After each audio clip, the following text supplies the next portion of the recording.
Are you convinced Republican leadership will present a plan? I am very hopeful that they will present a plan, and I think they understand how devastating a government shutdown going into the holidays will be. And they tend to go right up to the cliff and then realize they need to work with Democrats, and cooler heads prevail and we get it done. So that seems to be how the 118th started and how we're going to finish. Well, another kick the can here, I guess. The question is how long into the future, how far into the future we kick. Will there be a super short-term CR, get us into the new year, and then another that extends to March? That seems to be the talk right now. Does that sound like reality? Sounds like what's going to happen. I mean, we'll see when we get the language, but from everything that I hear, that's what's going to happen. So that would be the week of December 16, according to reports, that you might see a vote. Next week, reportedly, an NDAA hits the floor. Yes. Will the House of Representatives get its job done and actually complete the work on that bill this year, or does that get a continuation of some sort or a delay? I'm very hopeful. We need to finish it right now. I mean, the Pentagon and our armed forces have waited long enough. They need to begin planning. Yeah. There's a lot going on in the world, and so we need to make sure that we are giving our forces and our service members the resources and the authority that they need. Well, it's interesting, and our viewers and listeners should know that your district in Virginia is teeming with active duty military members and veterans. This is your view here. And of course, from your committee perspective, I wonder your thoughts on this, because defense hawks see continuing resolutions essentially as a pay cut for the Pentagon. How long can you keep kicking the can without doing damage to preparedness? I think every single hearing that we had leading up to the NDAA last year and this year, the leadership made clear that we cannot continue going this CR route. Yeah. That it's difficult for them to do long-term planning. It's very difficult to plan out ship builds.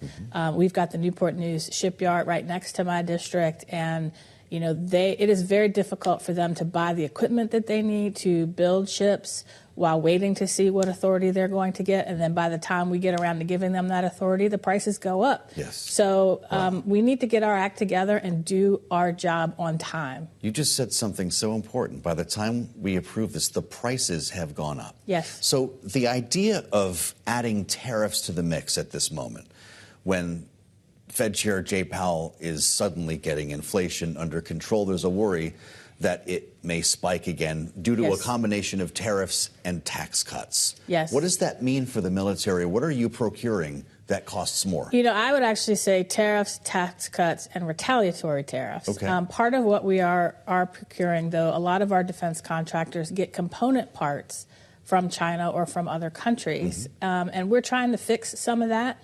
Like through the Chips and Sciences Act, and make sure that semiconductors are done here. But in the meantime, there are component parts from everything from ships to the essential medications that we need for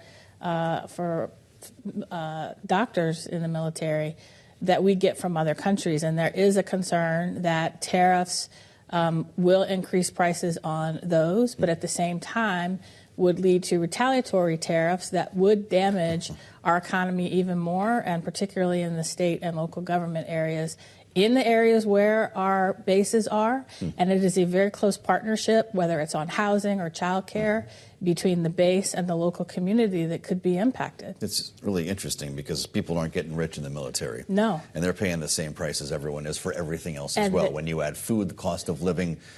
What conversations are you having on the Armed Services Committee about this?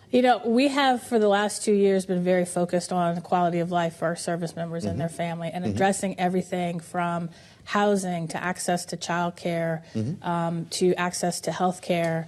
And we owe our service members and their families these basic things, in addition to making sure that they have what they need to be ready for whatever they have to get deployed into, or for whatever challenges come their way. Well, there's talk of the first $1 trillion defense budget.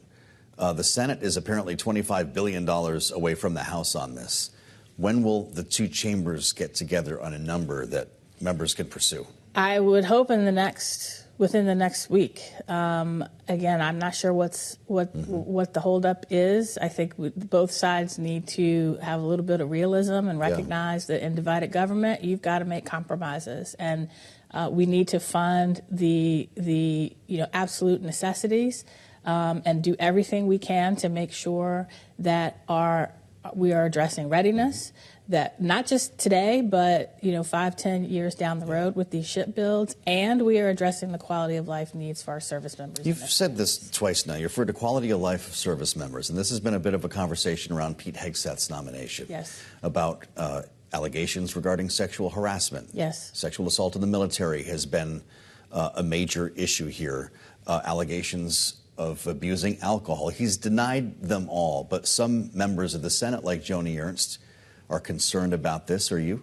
I'm very concerned. We have done good work in addressing a culture in which many women were sexually harassed or sexually assaulted, but we still have a long way to go.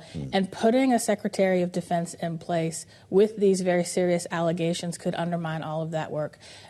When you add on top of that he has said he questions the role of women in combat, that will make it very difficult for us to continue to recruit and maintain the best and the brightest service members, including service women. And there are some areas of combat where women are better in those roles. There's some very sensitive situations where you're going into a different culture, a different country, and you need to go door to door and talk to the people in the area. And sometimes women service members talking to women service members are better, but they've proven that on a lot of the combat jobs, they're just as good as men. And to have a Secretary of Defense that questions whether they should be in combat roles is really counterproductive. We'll see if he gets to a confirmation hearing. Just quickly, we're out of time. You're also on the Space Committee. Yes. Bill Nelson, yesterday, NASA administrator, delayed the Artemis project again. Will it end up being canceled? I hope not. Space exploration is very important, but we've got to do it safely. And the Apollo 1 fire and tragedy proved that if you don't take the time to address safety while you are trying to meet your goals, it'll have devastating effects, and we don't want that to happen with Artemis. Glad you could visit.